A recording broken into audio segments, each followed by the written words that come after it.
Nabal, nous avons ainsi les deux fils d'Aaron qui s'appellent Nadab et Abihu. Ça, c'est un cas terrible quand on lit les textes de ces enfants d'Aaron qui étaient entraînés dans le ministère ou dans le travail des sacrificateurs. Ils travaillaient avec leur père pour offrir des sacrifices, pour parler de la part de Dieu, ou à présenter de la part du peuple de Dieu, du peuple auprès de Dieu leurs problèmes, et aller devant la tente d'assignation, le lieu de rencontre, ou l'arche de l'Éternel, où on devait offrir des sacrifices. La Bible dit que Nadab et Abihu ont emmené devant l'autel de Dieu l'encens et le feu étranger. Probablement, il y avait dans la cérémonie ou dans les temples, dans les tabernacles, un feu particulier, comment il fallait allumer, comment il fallait suivre la cérémonie exacte pour qu'on brûle le sacrifice. Mais quand quelqu'un est ivre, il ne saura pas prendre exactement. Probablement, il y avait plusieurs sources de feu, mais là où l'air était désigné, ils n'ont pas pu prendre ça. La Bible dit qu'ils ont amené un feu étranger, ils ont amené de l'encens qui n'était pas correct devant l'Éternel. Et la Bible dit à cause de ça, Dieu les a frappés et ils sont morts dans la présence de Dieu. Il a donné même des instructions, il ne faut pas les pleurer, il ne faut pas les regretter, il faut seulement, en quelque sorte, on a pris leur corps, on est allé les jeter, les abandonner dans le désert. Et Dieu, à cause de ça, quand nous lisons dans Lévitique, dans le chapitre 10, à cause de ce qui leur est arrivé, a donné l'ordre qu'aucun sacrificateur ne doit prendre de l'alcool ou de la bière quand il veut se présenter devant l'Éternel. C'est à cause de cet incident-là que l'ordre a été donné, dit, à partir de maintenant, on ne peut pas, quand on veut se présenter devant l'Éternel. J'aime bien lire ce texte-là, parce que ça aide un peu à comprendre pourquoi Dieu arrive à prendre une telle mesure. Donc, lisons peut-être seulement le verset 9, parce que notre temps ne nous permet pas de lire tous les détails. Donc, Lévitique chapitre 10, verset 9 dit, donc, l'Éternel, à partir peut-être du verset 8, l'Éternel parla à Aaron et dit, tu ne boiras ni vin, ni boisson enivrante, toi et tes fils avec toi, lorsque tu entreras dans la tente d'assignation, de peur que vous ne mouriez, et ce sera une loi perpétuelle parmi vos descendants, afin que vous puissiez distinguer ce qui est saint de ce qui est profane, ce qui est impur de ce qui est pur.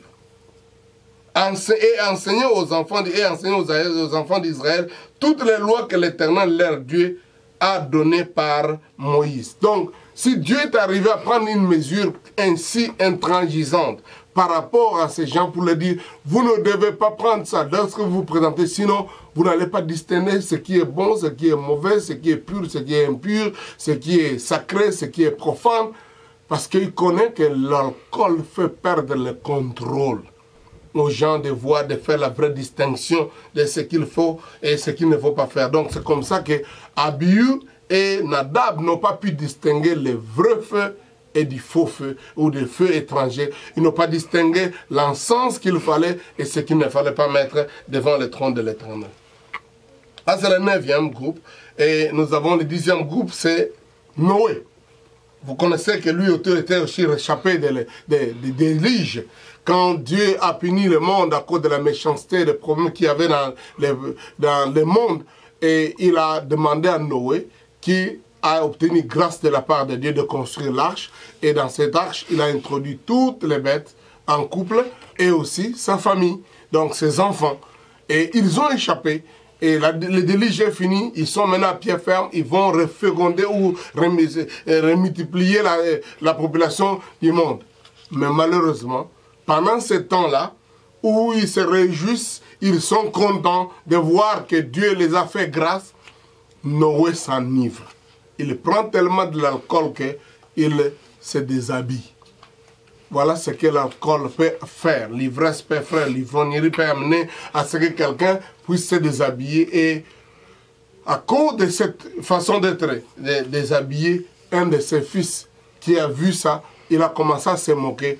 Et heureusement, les autres enfants n'ont pas pu se moquer. Mais à cause de la faute du père, l'enfant a péché.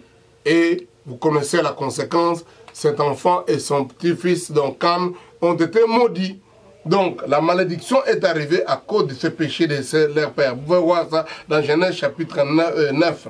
Donc, et ça c'est le 10e point. Le 11e, peut-être le dernier, c'est Iri. Iri, c'est un des militaires dans l'armée de David, un des officiers supérieurs qui a été marié à une belle femme qui s'appelait Bathsheba. Et vous connaissez que David, par les péchés et la convoitise, au lieu d'aller à la guerre, il est resté, il a vu la nudité de cette femme, et il l'a prise, et il a couché avec elle, il a commis l'adultère. C'est déjà une faute grave de la part de David. Mais vous allez voir que cet homme Iri, qui est le mari de cette femme, donc va malheureusement être sacrifié, mourir, quand il arrive à la fête qu'on organise et pour laquelle pendant ce temps de fête, il va être ivre. Dans son ivresse, il va être assassiné, tué. Donc, encore une fois, on ne peut pas dire, bon, c'est pas sa faute, c'était déjà les mauvaises intentions de David, mais on se dit, s'il n'y avait pas cette ivresse, cet alcool qui lui était donné, probablement il aurait échappé, probablement il serait en train de combattre, il ne serait pas à l'endroit pour arriver là. Donc, 2 Samuel chapitre 16, en fait, 2 Samuel, je voulais dire, 2 Samuel chapitre 11 nous décrit la mort de cet homme-là, tué parce qu'il était ivre. Donc, encore une fois, nous disons, quand le peuple de Dieu, les enfants de Dieu, et en particulier les leaders d'un peuple de Dieu, se donnent à l'alcool, nous avons un problème. Il y a un problème qui arrive. D'abord, le fait qu'eux-mêmes se donnent à ça, mais aussi, puisqu'eux ils se donnent à ça, il y aura des problèmes qui vont arriver. Il y aura des dégâts qui vont arriver. Le texte que nous avons lu d'Ésaïe, chez 28, nous montre que les prophètes ivres prophétisent en titubant. Ils disent ce qu'ils ne devaient pas dire. Proverbe chapitre 23 nous a montré que celui qui est ivre, il fait des cris, il prononce des paroles perfides, il a un mauvais comportement, il est emporté dans les pratiques adultères, il va chez des femmes prostituées parce que l'ivresse ou l'alcool est l'un des gros problèmes aujourd'hui. Non seulement ça cause des dégâts dans la circulation, des problèmes des véhicules, où on sait que beaucoup d'accidents de circulation sont causés à cause des gens, des conducteurs qui sont ivres, qui ont de l'alcool. Mais quand nous parlons seulement des leaders, des responsables, et que ces gens-là se retrouvent parmi les ivrognes, les dégâts sont graves. Probablement parce que plusieurs n'ont pas en fait, les secrets que Dieu a donnés à son peuple pour être efficace. C'est le secret d'être rempli du Saint-Esprit. Dans Ephésiens chapitre 5, il nous est clairement présenté que ne vous enivrez pas de vin, car c'est de la débauche, mais soyez remplis du Saint-Esprit. Ne vous enivrez pas de vin, car c'est la débauche. C'est-à-dire que ça vous conduira à une mauvaise conduite, à une mauvaise façon de faire. Une débauche spirituelle, une débauche physique, une vie désordonnée, désorganisée. Mais si vous avez besoin, soyez remplis du Saint-Esprit. Quand les leaders sont remplis du Saint-Esprit, ils disent des choses correctes, ils annoncent la parole de Dieu, ils ne tuent pas précepte après précepte, règle après règle. Vous avez déjà vu des gens qui racontent des choses, qui parlent, après ils se disent, oh, est-ce que c'est moi qui ai dit ça? Quelqu'un qui est ivre, la Bible dit, ceux qui s'enivrent la nuit, dans les ténèbres. En fait, celui qui est ivre est comme celui qui dort. Vous savez, quand quelqu'un dort, il y a certaines personnes, quand il dort, il peut dire n'importe quoi. Et beaucoup de gens pensent que pour voir clair, pour prononcer, pour être efficace, pour être... Donc, ils ont besoin d'avoir quelque chose. L'ivresse ne peut que vous faire déraisonner et vous faire réfléchir, et ne pas vous faire réfléchir, mais au contraire, vous amener à dire des choses que vous n'aurez pas dites. Après, quand vous allez réfléchir, vous dites, mais c'est moi qui ai dit toutes ces choses. L'Église qui a des leaders qui s'enivrent est un problème.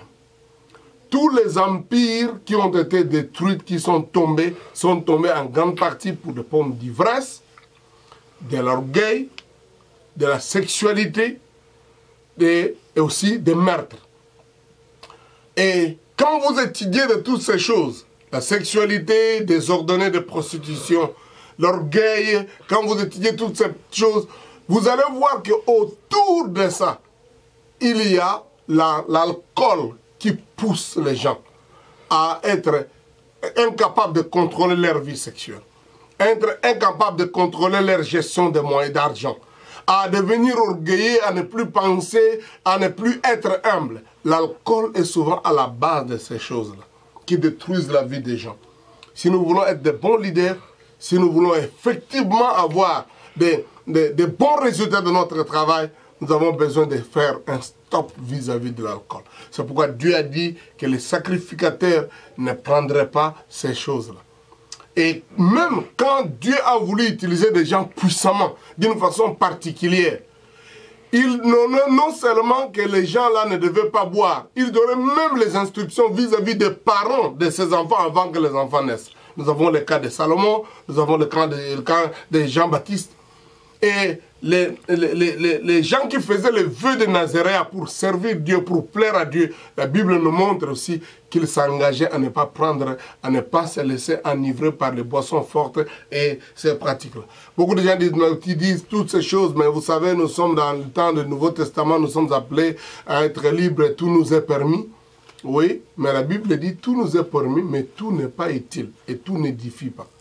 Avons-nous donc l'assurance d'être capable de nous contrôler lorsque nous laissons l'alcool nous diriger?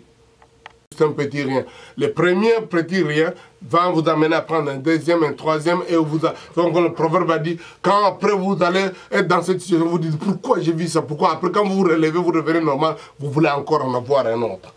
Donc, cela nous montre l'importance en tant qu'enfant de Dieu de prendre de belles décisions pour résister à cette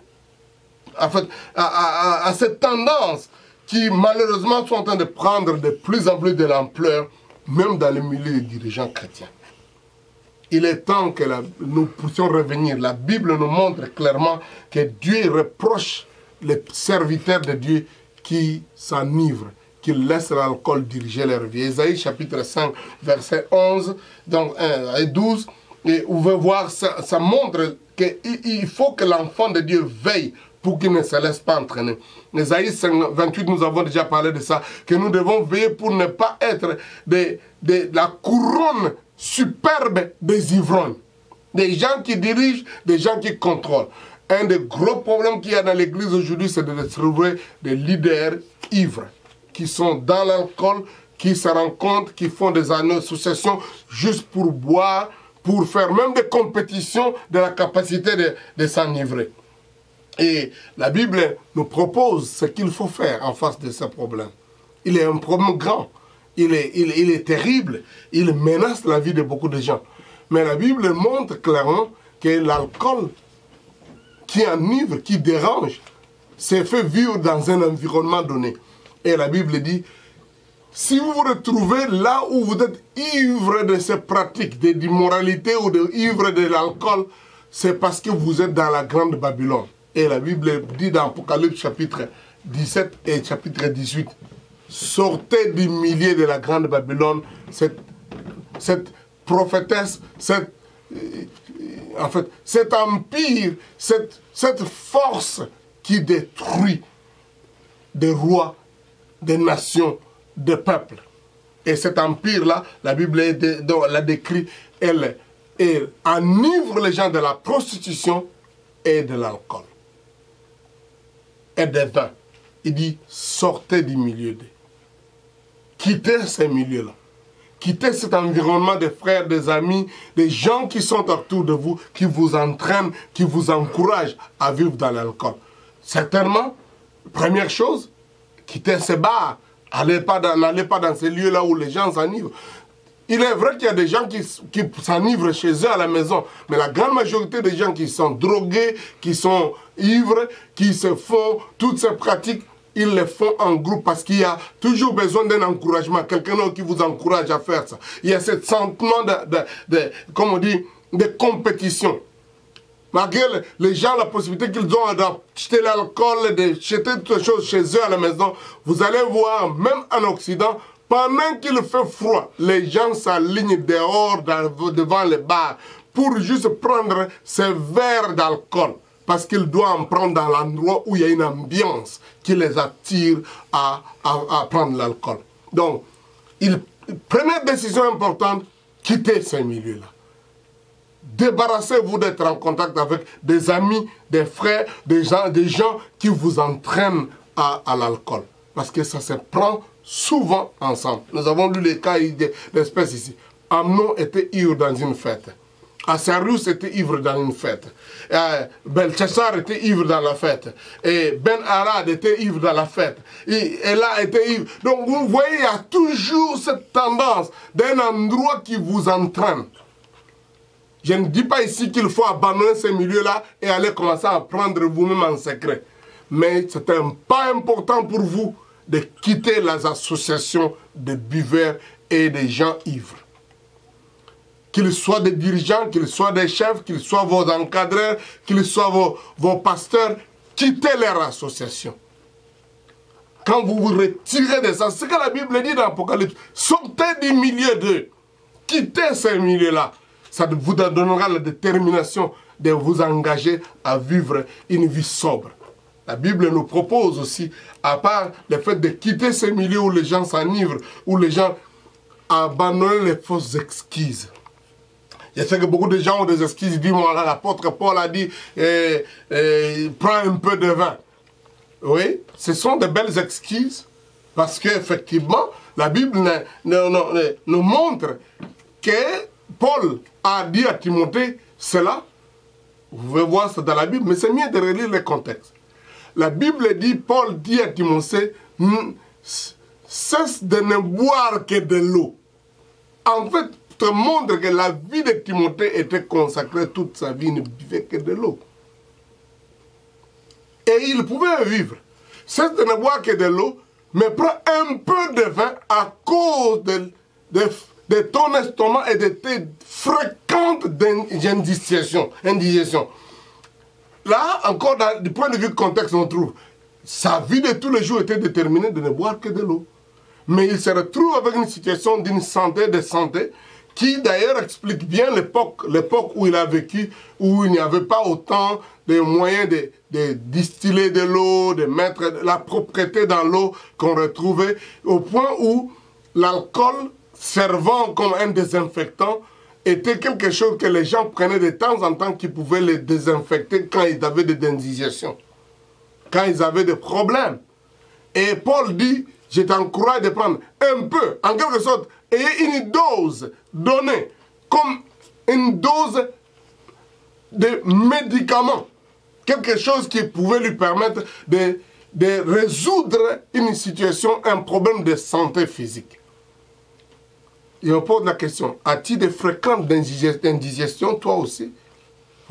Et la quantité qu'il dit prends, tu peux la décrire comme étant de quelle dose qui était prescrite à cause de ces fréquentes indigestions. Donc ne nous mettons pas derrière les excuses. C'est toujours une force de l'ennemi que de vous faire trouver des excuses pour devenir ivre. Les gens qui ont commencé par un peu, en fait, qui sont devenus ivres, qui aujourd'hui sont des clochards, qui sont des ivrognes, ils ont commencé par un peu. Et ils sont devenus capables, donc des gens qui ne sont pas capables de se contrôler.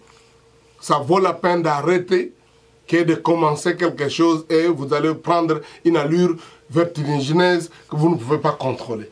Donc, cela est très important. Ne laissons pas les excuses. Le texte d'autres déjà dit, nous sommes en Christ et nous sommes appelés à la liberté. Oui, Galates chapitre 5 nous dit, nous sommes appelés à la liberté, mais ne faisons pas de notre liberté comme un prétexte pour vivre selon la chair. Qu'est-ce que signifie vivre selon la chair? Oui, Galates toujours chapitre 5, ce que je lis là, c'est verset 14. Mais au verset maintenant 19, on nous dit, les œuvres de la chair sont manifestes. Et dans la série de ces choses, des œuvres de la chair, on trouve les ivrogneries, on trouve toutes ces railleries, surtout on trouve les excès de table. Il dit, tous ceux qui font toutes ces choses n'hériteront pas le royaume de Dieu. l'ivrognerie ou la tendance à se livrer à l'alcool est l'un des commandements ou l'une des choses qui est présentée par les évangiles ou par les Nouveaux Testaments comme des raisons qui empêchent les gens d'entrer dans le royaume de Dieu. Vous pouvez voir ça dans Romains chapitre 13. Vous pouvez voir aussi ça dans 1 Corinthiens chapitre 5. Vous pouvez voir ça aussi. Donc la Bible, 1 Pierre, je pense, 1 Pierre dit la même chose, que les ivrognes n'hériteront pas le royaume de Dieu. Ceux qui se livrent à l'alcool n'hériteront pas le royaume de Dieu. Donc en tant qu'enfant de Dieu, et encore plus en tant que serviteur de Dieu, nous avons la possibilité de nous laisser enivrer de la puissance du Saint-Esprit. Quelqu'un qui est rempli de l'Esprit produit le fruit de l'Esprit. L'amour, la tempérance, la maîtrise de soi, la façon d'être en ordre, la force, la capacité. Beaucoup de gens pensent que pour que je prêche avec force, avec onction, j'ai besoin d'avoir un peu de drogue. Non, vous avez besoin du Saint-Esprit. Il vous donne la capacité de faire du bon travail. Voilà un peu ce que je pouvais dire aujourd'hui. Si nous revenons sur notre texte qu'on a lu dans les Ésaïe, on nous montre que quand le peuple, quand en fait les leaders sont ivres, ils disent n'importe quoi. J'aimerais le lire ça rapidement et on termine notre exhortation ou notre étude de ce soir en disant nous avons un problème. Et je dis toujours aussi, et ils chancellent dans le vin. Les boissons fortes leur donnent des vertiges. Les sacrificateurs et les prophètes chancellent devant les boissons fortes. Ils sont dominés par les vins, ils ont des vertiges à cause des boissons fortes, ils chancellent en prophétisant, ils vacillent en rendant la justice. Bien-aimés, toutes les tables sont pleines de vomissements et d'ordures. Ça, c'est vraiment comme pour dire, on a un problème. Quand on se retrouve devant un tel tableau, quand l'Église a des dirigeants ivres, quand des chrétiens, des frères et des sœurs en Christ qui devaient montrer aux autres le chemin, sont dans cette situation, sans compter combien de dégâts ça crée quand quelqu'un est ivre, la maison, il peut pas, donc l'argent qu'il devait nourrir avec la maison, il ne peut plus l'utiliser parce que l'alcool lui demande, consomme tout le bien. Les gens sont en haillons, les gens sont sans habits, les enfants sont affamés, les familles sont divisées. Sans compter les dégâts qui amènent des divorces, des séparations, des conflits. Sans compter comment les gens se battent, les gens se blessent, les familles, les foyers qui se déchirent. Sans compter le problème de la prostitution qui vient souvent avec l'alcool et la drogue. Si des dirigeants, si des enfants, des gens qui devaient conduire les autres, sont dans les boissons enivrantes, nous avons un problème. Mais nous louons Dieu pour Jésus-Christ en qui nous avons la solution. Et nous venons à lui, il y a une solution à ce problème aussi. Nous allons prier le Seigneur. Père, je te bénis parce que tu es le Dieu vivant qui connaît la profondeur du problème de l'alcool et des boissons enivrantes. Et tu as donné dans ta parole des avertissements clairs. Et tu vois, Seigneur, des frères, des sœurs, même des leaders qui sont tombés dans ces choses, qui sont, comme on dit, la couronne des ivrognes.